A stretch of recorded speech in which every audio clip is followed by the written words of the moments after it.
Hey class, it's Ivy and this is Clayton, and I'm here to teach you about a neurological assessment. So the first thing we're going to go through in our objective assessment would be pain. So I'm going to take an object with a blunt end and a sharp end. I'm going to have my patient close his eyes, and I'm going to take, it doesn't really matter where you do it on the body, but I'm going to hit him with one end and then the other end in random order and have him tell me whether it's sharp or whether it's blunt.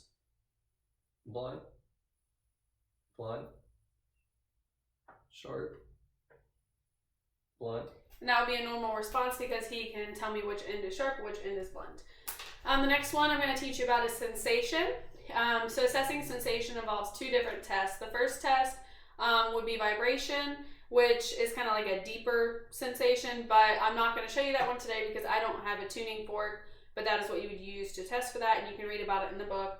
The other one is the light touch test. So what I do is I have a piece of cotton here, and once again I'll have my patient close his eyes, and I will hit random areas of his body with this cotton and have him say now when I'm touching him. And you want to make sure to include the face, the hands, the arms, the feet, and the legs. So I'll go ahead and demonstrate.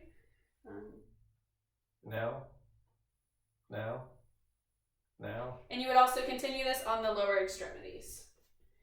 All right, so we also have kinesthesia, which is positioning. So this is the test to see whether the patient can perceive movements of their own extremities. So what I'll do is I will have him close his eyes, and I'll grab his hand, and I will grab his finger, one of his fingers, from the sides like this, and I'll move either up or down and have him tell me which direction I'm moving, and make sure to hold the finger from the side so he can't sense the pressure. All right, so I'll go ahead. Up, up, down. And that will be a normal response because he answered correctly. And you can also use the feet and the toes for this assessment. There's also the stereognosis, which is where you have the patient close their eyes, and I will place a familiar object in each of his hands and have him identify them for me. Okay. Ball. Okay. Now your other hand. Pin. Yes. And that would be a normal response because he could identify both objects. The key would also be maybe a good thing to use. There's also graphesthesia, which is the ability to read a number or letter that's traced on the hand. So what I'll do is have my patient close his eyes, and I'll have his hand out like this, and I will trace either a number or letter and have him identify. 2. That's correct. C. Yes. So that would be a normal response because he answered correctly. There's a whole other part to our neurological assessment, and that would be reflexes. Time does not permit for me to go through all of the reflexes in this video, but you would use this reflex hammer to assess them. And there's a good registered nurse RN video that I'm going to include in my citation, and she goes over the biceps, triceps, brachioradialis, patella, Achilles, and the Babinski reflex. So that's a really good video, and I recommend you watch it for more information. As far as neurological assessments go, there's also the subjective assessment.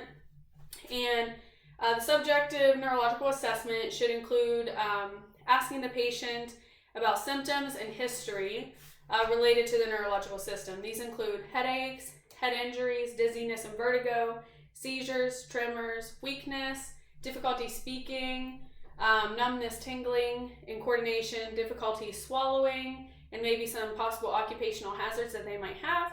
So I've already gone through and asked Clayton these questions because time did not permit for me to do it during the video. So I asked him the questions, and one abnormal thing came up because he has a history of blunt head trauma when he was like 15 years old. So I asked him to expand on this by telling me what part of his head was hit, whether he lost consciousness or not, and if you remember the details of the event.